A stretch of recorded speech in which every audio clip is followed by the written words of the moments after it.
Guys power star Pawan Singh का इस साल का सबसे पहला और सबसे आखिरी छठ गीत रिलीज होने वाला है और ये गाना आज ही रिलीज होने वाला है और इसका पोस्टर जो है वो ठीक अभी से आधा घंटा पहले यानी कि 3 बजे के करीब में रिलीज किया गया है।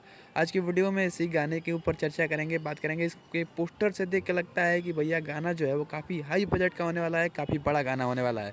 गाने में आपको पावर स्टार पवन सिंह के साथ चांदनी सिंह दिख जाएंगी। इस गाने की शूटिंग की तस्वीर जो है वो 2 दिन पहले ही वायरल हो रही थी और इसमें पावर स्टार पवन सिंह का जो लुक है भैया एकदम सत्या वाला लुक लिए हैं और बहुत ही प्यारे लग रहे हैं पवन सिंह और चांदनी सिंह।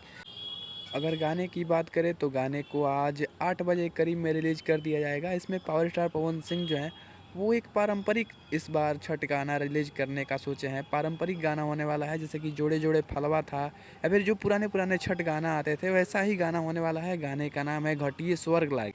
भैया टाइटल इतना ज़बरदस्त है तो सोचिए कि गाना जब रिलीज होगा तो गाना कितना ज़बरदस्त होगा।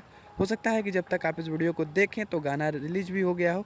वैसे जैसे ही गाना रिलीज होता है हमारे चैनल पे आपको इसका रिव्यू देखने को मिल जाएगा, तो उस वीडियो को जो है जरूर देख लेना। इस गाने में पावर स्टार पवन सिंह की आवाज़ के साथ साथ बोस रामपुरी के लिरिक्स और सरगम आकाश की म्यूजिक है।